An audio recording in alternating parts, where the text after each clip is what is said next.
మంచి క్షమాగుణముతో ముందుకెళ్ళాడట. అన్నలు అమ్మేసుకున్నారు. ఆ అన్నలే తన దగ్గరికి వచ్చినప్పుడు మనం ఏం చేస్తాం కొన్ని సమయాలలో ఎన్నో మాటలు అన్నవారు వారు హీనంగా క్రిందకి దిగజారిపోయినప్పుడు సహాయం కోసం మన దగ్గరకు వస్తే, పలానా రోజు నన్ను ఆ మాట అన్నావు గుర్తుందా అనేసి ఒకవేళ సహాయం చేసే గుణం ఉంటే ఉంటది. ఆ మాట చెప్పి కానీ మన హృదయము సహాయము చేయదు. కానీ ఏమన్నాడో తెలుసా? 45 ఆదికాండము 45 వాక్యాన్ని మనం చదువుకుందామండి.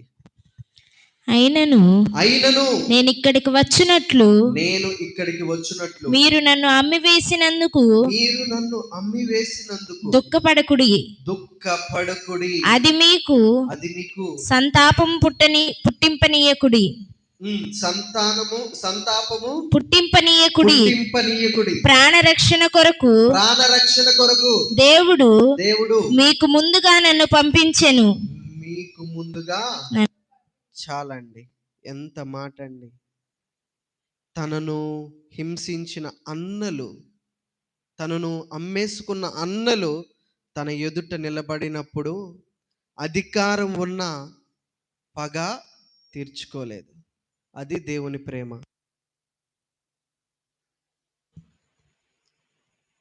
తనను హింసించుకున్న అన్నలు, తనను బాధించి ఎంతగానో పగతో తనని అమ్మేసిన అన్నలు తన ఎదుట నిలబడినప్పుడు అధికారములో యోసేపు ఉన్న పగ మాత్రము తీర్చుకోలేదు. ఇంకా ఏం చేశాడో తెలుసా? యోసేపు వారికి భోజనం పెట్టి ఆదరించాడు. అది దేవుని ప్రేమ. దేవునికి స్తోత్రం, హల్లెలూయా. ప్రియదైవ జనాంగమా, ఈరోజు ఓర్పుతో మనముంటే, సహనముతో మనముంటే, దేవుని ప్రేమ మనము కనబరిస్తే ఫలించడి కొమ్మగా ప్రభు మనల్ని ఆశీర్వదిస్తాడు. ప్రియదైవ జనాంగమా, మనల్ని మనం పరిశీలన చేసుకోవాలి. దేవుని బిడ్డలుగా పిలువబడడం నామకార్థంగా కాదండి.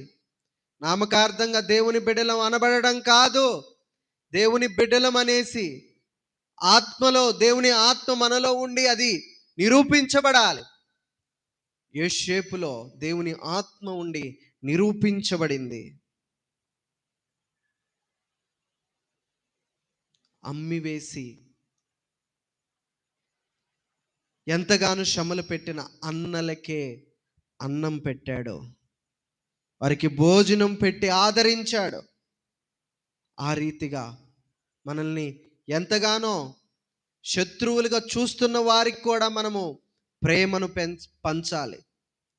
ప్రేమతో మనము వారిని ఆదరించాలి అని దేవుని యొక్క వాక్యము తెలియపరుస్తూ ఉంది. దేవుని బిడ్డగా యోసేపు నమ్మకంగా ఉన్నందుకు దేవుడు అతన్ని ఐగుప్తు దేశానికే ప్రధానిగా చేశాడు. ప్రియదైవ జనాంగమా, మనం ఆశీర్వాదాల కోసం దేవుణ్ణి వెతుకుతున్నామా, లేకపోతే ఆయన బిడ్డలుగా ఆయన పోలికలలోకి మారుతున్నామా అనేది మనము గమనించుకోవాలి. ఆశీర్వాదాల కోసం దేవుణ్ణి వెతికితే నామకార్థంగానే ఉన్నట్లు, ఆయన బిడ్డలుగా ఆయన పోలికలోకి మారితే యోసేపు వలె కష్టములోను సుఖములోను దేవుని బిడ్డ అనే సాక్ష్యాన్ని కాపాడుకుంటే దేవుడు మనల్ని తప్పక హెచ్చిస్తాడండి. మనల్ని మనం పరిశీలన చేసుకుందాం.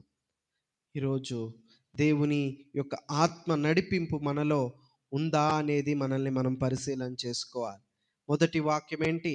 దేవుని ఆత్మ చేత ఎందరూ నడిపింపబడుదురో వారందరూ దేవుని కుమారులై ఉందురు.